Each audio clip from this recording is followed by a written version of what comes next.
So, good day everyone. Good day, Sir Sapayani, and I am Stephanie Booc from under the subject Contemporary World Code 271, and I am here to further discuss the different sustainable development goals, starting from goal number 9 up to goal number 17. Since my mate Trisha has already introduced what are the first 8 of the sustainable development goals. But so let us start. First, what comes to our mind when we hear the word sustainable and the word development and goals? Like for example, when we say sustainable, it is capable of developing a way of having a continuous development even in the long-term process. Now, as we have observed in karon nga adlaw, there are different types of development. For example, there are development within social context, political context. But but the question is, how should we be able to develop a development that is sustainable even in the future, even in the face of the crisis? That is why we need to develop sustainable development goals in order for us to create a continuously development in the world. So that is why the United Nations itself has developed sustainable development goals in order for the world, for the people to to experience a continuous development in their different aspects. But so let us proceed. Now, since we are going to discuss the different sustainable development goals, we are at the end of the lesson, we are expected to first objective is to differentiate the different sustainable development goals. Now, since nga lahi-lahi ang mga different sustainable development goals, we need to know unsay kalahian nila sa usa unsay ilang kalahian sa purpose, ilang importance, and its role in improving the lives of the people and the world. Second objective is know the different goals of the different sustainable development goals. Now, the sustainable development goals is not just a broad word that aims to improve the lives of the people in the world, but it also has a specific purpose or sole purpose that improves a specific context in the life and the world in the life of the people and the world. So third objective is know the importance of the different sustainable development goals. We are expected to learn unsay significance aning mga kalahian sa sustainable development goals, unsay gina-play nila nga role. And next is the to learn how different sustainable development goals play a role in improving the lives of people. So how they function, what is the process, unsay function nila in improving the lives of the people. So sorry. So that is or kani ang mga learning outcomes at the end of the lesson after discussing the rest of the sustainable development goals. Next slide. Now, according to Gro Harlem Brundtland, sustainable development is the development that meets the needs of the present without compromising the ability of future generations to meet their own needs. So, ang kani nga quote is gina-reflect kung unsa or unsay sole purpose sa sustainable development. Why do we need to develop or why do we need to create or produce or progress or to have a progress that we can say that it is sustainable?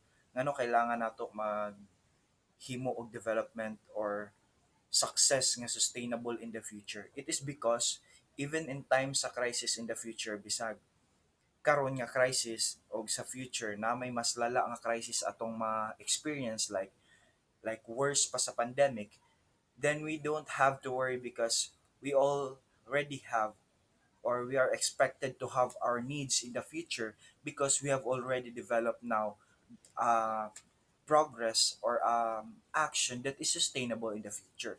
So mo nang ginaingon sa sustainable development. It tries to it is capable of giving solutions both for the present and for the future.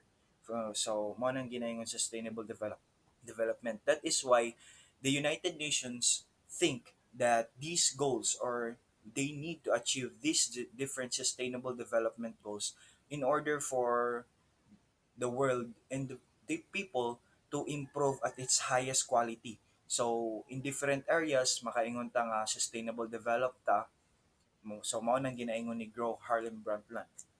So next slide. First, we need to know what are sustainable development goals.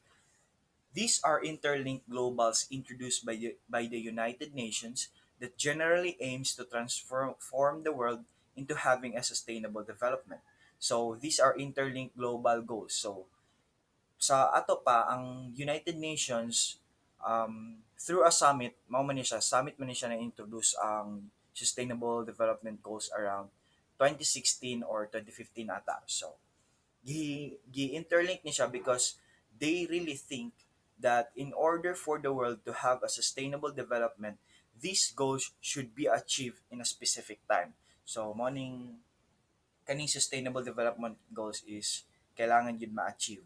And these are interlinked global goals. So dili lang siya para sa specific country, but the United Nations think it thoroughly nga ang kaning mga goals is beneficial sa tanan. Dili lang sa usa ka country, dili lang sa developing countries, dili lang sa developed countries, dili lang sa less developed countries, but all ni siya. Kay maigo ni ang tanan aspects globally.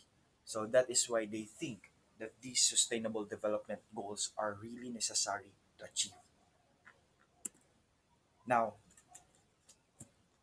in ang first na to gingon is unsay purpose sa sustainable development goals, unsay lang mga areas nga gina-try nila o nga improve. So in order for us to learn what are really the general purpose or what unsay gina improve ang sustainable development goals, here is a small illustration. Now first, sustainable development goals is expected to improve the if achieved by a specific time, it can improve the political areas, economical areas, social areas, educational areas, cultural areas, and environmental areas. So, sa ato pa, ang kaning mga 6 or P, E, S, E, C, E, kay ga-reflect siya kung unsay mga areas nga gina-improve sa kaning mga goals. So, mo na siya, ang political, economical, social, educational, cultural, and environmental. So, it's either nga ang usa ka goal na belong siya sa political or more kuan siya multidimensional nga daghan siya maigo nga aspect. For example, if we further discuss a specific sustainable development goal, pwede siya maigo ang to improve the environmental and economical needs. So mo na siyang kailangan yun ang sustainable development goals. Now, we are here to learn, di ba kay, gi-introduce na sa akong mate nga si Trisha ang the first eight of the Sustainable Development Goals. Now, I am responsible for further discussing goal number 9 up to goal number 17. But first, we need to know unsa ni mga goals. Goal number 9. Goal number 9 is all about industry, innovation, and infrastructure. Goal number 10 is reduce inequalities. Goal number 11 is sustainable cities and communities. Goal number 12 is responsible consumption and production. Goal number 13 is all about climate action. Goal number 14 is the mission to improve the life below water. Goal number 15 is to improve the life on land. Goal number 16 is peace and justice, strong institutions. And lastly, partnerships for the goals, which is the goal number 17. So, ginanin ako ni Shag Show for us to be able to know or for you to be able to know nga unsay kanang ginaigo nga area aning different sustainable development goals. But now we have to kanang isa-isa na to ni siya discuss para mas mahibal-an nato unsa ang mga kalahian aning mga different goals. Now first and foremost, goal number 9. Goal number 9 is all about industry, innovation, and infrastructure. Its sole purpose is to develop quality, reliable, sustainable, and resilient infrastructure. So, mo ni siyang gusto i-improve sa goal number 9. For example, when we when we hear the word infrastructure, industries, and innovations, all we could think about is buildings and these industries that opens economical opportunities and job opportunities. The United Nations aim to support technology development, research, and innovation, particularly in developing nations. It also aims to increase the integration of small-scale industrial and other business into value chains and market to increase access to financial services, including affordable credit for these businesses. So, for example, in the context sa mining industries are one of the kanang pinakalala sa kanang one of the most problematic area when it comes to environmental matters because grabe lang effect. That is why the goal number 9 is trying to improve these industries for them to develop environmental technologies so that they can develop quality, reliable, sustainable, and resilient infrastructure. Infrastructures like buildings, houses, bridges, and such that they can create a sustainable development. And ang pinaka sole purpose ni sa United Nations is to increase access kaning mga industries and infrastructures and kanang gamay lang ilang mga mabayaran like for example sa kanang mga companies nga build og infrastructure kay gamay lang dapat ilang mga gasto kay para mas maka-develop sila quality nga infrastructure. So mo nang gina-try og aim sa goal number 9. It is all about improving the industry, innovation, and infrastructure because they believe that if we improve these areas, it could open wide economical and job opportunities. Like for example, when we build more infrastructures, it could build more buildings and it could build more jobs. Like for example, um, mining industries, if mas ma-quality na to ang mga areas or if ma-increase na tong quality sa industry sa mining, then we can open wide economical opportunities and they can even dig more rich natural resources. So, mo ni siyang goal number 9. So, makita man ninyo nga kanyo if ma-achieve yun nato kasi mapareha pa if ma-achieve na to sa atong country ang goal number 9 kasi mapareha gid ta ni grabe ka nindot nga lugar ba because there are a lot of buildings and such nakakita gid nimo ma-reflect gid nimo kung unsa ang innovation unsa ang um, unsa ang sustainability ani or capability niya nga maghatag og continuous development even in the long term process. Next is the goal number 10. So, gamay-gamayon na ako ni siya discuss because taas gid kini siya up to goal number 17 na siya. Goal number 10 is reduce inequalities. When we say inequalities, it is not just all about in a specific area like for example, may tag na ay inequality sa sa social aspect like na gender inequality. But it tries to destroy social, cultural, political, and economical inequalities within among countries. Like it seeks to achieve equality of opportunity by eliminating discriminatory laws, regulations, and practices while promoting safe and orderly human migration and mobility through the adoption of effective migration policies and such. For example, when we try to look outside the box sa gakahitabo nga inequalities, dili lang sa social, dili lang gender inequalities. For example, let us think nga economical inequalities. One of the best example nga akong nadunggan is ang mga katong trabaho og nurse diri sa Pilipinas. Underpaid kayo sila even though nga taas kay ilang working hours. So that is the goal of the number 10 is to reduce these inequalities within different aspects dili lang sa social but also economical opportunities. Um, for example, sa social, na ay mga discriminatory laws kay mga about sa sex, race, religion, even sa ethnic, even sa origin. And they try to destroy these stigmas in order for them to promote equality. Like, for example, sa economic life, na po'y mga inequal na economic status, mga unfair kayo nga sweldo even though nga grabe ang working hours. So mo ning gina-try to achieve sa kuan. And for them to achieve this goal number 10, They need to kanang eliminating discriminatory laws, regulations, and practices. Nana sa gina-attack nila ang government nga ga-depict og inequalities bitaw. So that is the kuan sa the goal of goal number 10. The sole purpose is to cut the inequality and promote equality among people and even sa social, cultural, political, and economical areas.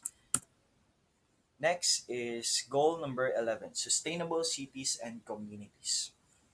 One of the main goal of the goal number 11 is to solve urbanization's major challenge major challenges. Now, when we say urbanization, this is an for example, when you try to look at a city that is really crowded, daghang tao, we can literally say that this place is urbanized. Urbanized is kanang daghang tao, grabe ka concentrated ang lugar, daghang buildings, grabe ka air and sound polluted. So mo na siya.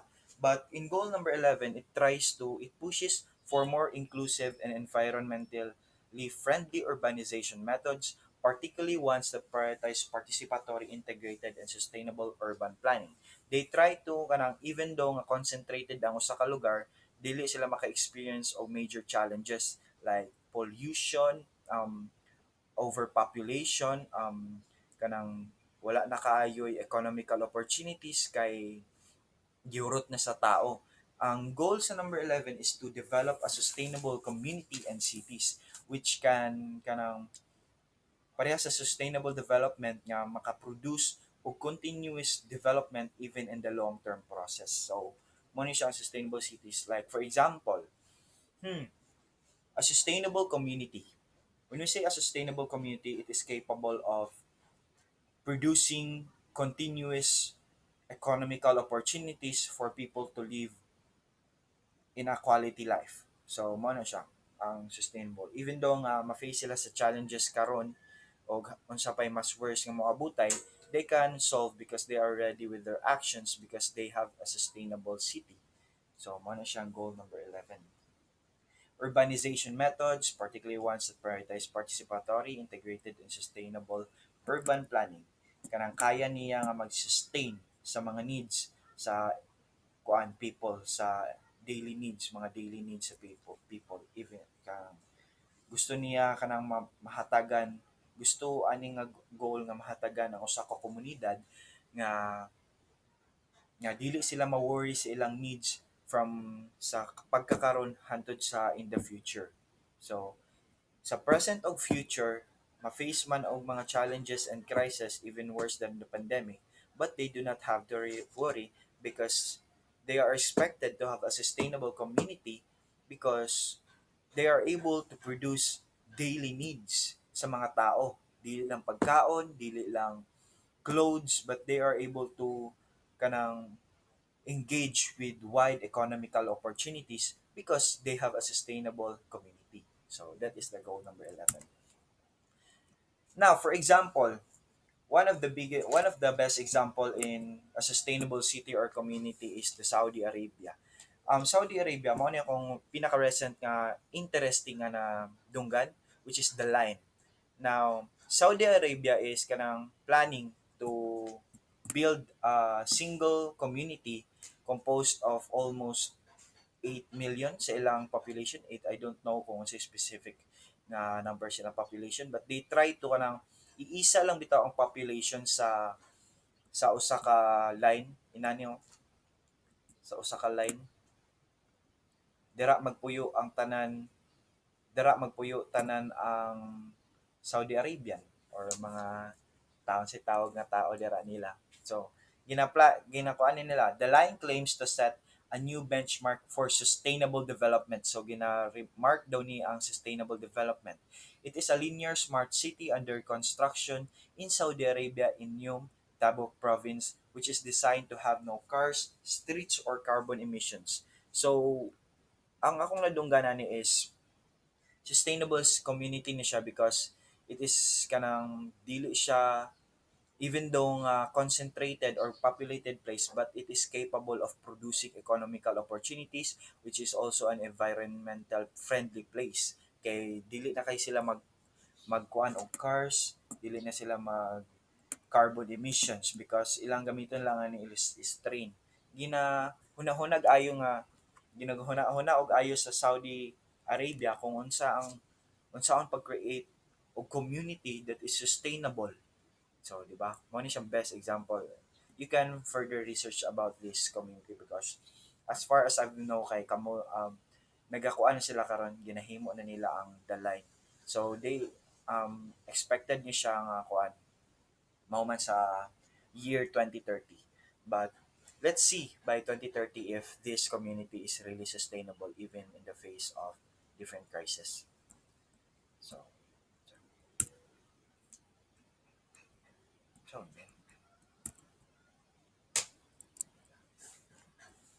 so, wait lang. Wait lang.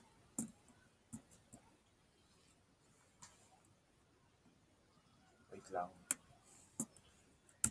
So now, next is goal number 12, which is responsible consumption and production. To promote sustainable consumption and production patterns of the ecosystem. Now let us first read this paragraph. It promotes the environmentally friendly, appropriate management of all trash, including chemicals, as well as a significant decrease in waste generation through actions like recycling. Encourage companies and industries to develop sustainable production and consumption processes of natural resources. Now, for example, sa area nga, balik ta sa area nga mining industries. Mining industries are one of the kanang factors nga no grabe ang environmental pollution karon because grabe ilang mga process just to dig the natural resources. Grabe makahurot gid sila natural resources. Like gakahurot na ang natural resources sa kalibutan ba tungod sa ilang grabe nga pagdig. So, in goal number 12, they are gusto nila isulong, i-promote ang mga ways or sustainable patterns nga even though nga grabe ilang ang grabe ang pag-consume sa mining industry sa natural resources, at the end of the day mabalik ra gyapon ang natural resources because sa technologies o mga machines nga ilang ginagamit. Encourage companies to develop sustainable production consumption processes of natural resources. So one of the kanang goal number 12 is, for example, sa mining industries, they are expected to develop environmental friendly technologies so that it could not affect the world or the ecosystem. So gakahurot-hurot nila especially sa deforestation. Like for example, when an industry is merely focusing on deforestation, after cutting trees, they are obliged to plant times 10 siguro sa ilang sa value sa ilang gikat nga trees. So mo ng mga sustainable consumption and production patterns of the ecosystem. Even though nga ga-consume ka or ginahurot ni mong ecosystem na ay gabalik because you are trying to develop these sustainable patterns nga expected nga makaproduce pag sustainable development. So ina na bitaw kung unsa imong gikuha imo pong ibalik. So mo ning ginakuan sa goal number 12, responsible consumption and production. Even though nga ga-consume ka, even though ga-produce ka, you are capable of giving back what you have gotten from the ecosystem. So mo ning goal number 12. Sabotable naman ni siya. Goal number 13 is all about climate action. Libog na ko ay nibot na ang camera. Climate action. To take urgent action to combat climate change and its impacts. Encourage nations to include climate protection measures in their national policies and to work together to address current concerns. Improve education, awareness raising, and human and institutional capacity on climate change mitigation, adoption, impact reduction, and early warning. So makita man diri sa picture nga unsaon nato as a citizen of this world kung unsaon nato og take urgent action to combat climate change because climate change is really a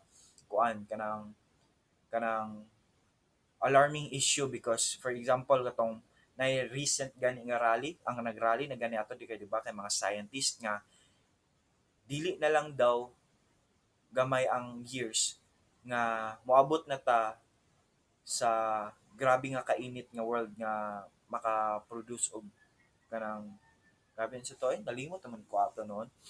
Basta kuan siya, scientist nga nagrally sila because nakita nila silang research nga after kanang grabe nga consume sa ecosystem kay maka-experience daw in the future ang atong world of grabe nga temperature sa earth. So ang buto ko ano to kay grabe nabalaka pud ko ato.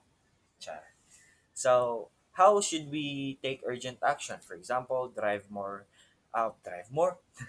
nabali na noon, bike more and drive less. Reduce, reuse, recycle, choose sustainable seafood, plant a tree, volunteer, conserve water, long-lasting light bulbs are a bright idea, don't send chemical into our waterways. Kanang mas in ginatan-aw na to atong actions nga maghinahinay ta sa tong actions kung unsay mga actions nga environmental friendly and unsay mga actions nga makasolve sa climate change. For example, bike more, drive less. Like if magamit tag bike makasave tag dili kay ta makaproduce og mga carbons which is kanang makainit sa kuan sa planeta because kanang driving cars and other vehicles kay mas maka-produce makakuan mag carbon emissions nga makainit sa planeta which is maka-cause of climate change. So mo nang goal number 13. Take urgent to combat. For example, sa kuan, education or awareness raising areas. Um kakuan mo ng NDDRMC ba na or kanang gina-aware ta nga mga people ang mga government ka take og action gyapon for us to know that unsa ang mga panghitabo sa atong planeta, like for example sa NDDRMC kay gina-warn ta kung unsay mga magnitude sa earth karon nga na-experience nato, unsay color code sa rainfall karon nga na bitaw. We are trying to take urgent actions as a citizen of this world so that in the long term process we are still living or in the future we are still living in a sustainable world na dili affected sa kwan even though nga maapektuhan ta sa climate change but we are still ready with the impacts of the climate change because we are having a sustainable world. So mo nang goal number 13.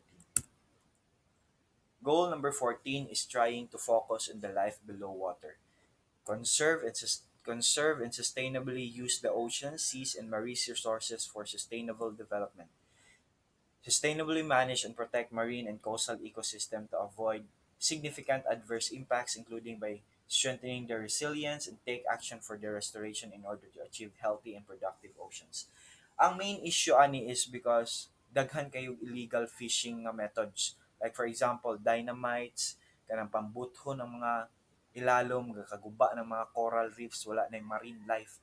Manang gusto isulong sa goal number 14 by the United Nations nga even though nga mag-consume ta sa kuan, even though mag-consume ta sa marine life, we are capable of giving back what we have got sa ocean. So mo na gina-promote sa goal number 14. We need to give a significance or importance life below water. So we need to stop illegal fishing methods, pollution sa oceans, kanang maglabay-labay og mga basura, um, oil consumption kanang grabe kay ta maka consume sa oil nga wala na ma mabilin ba. So mo na siya.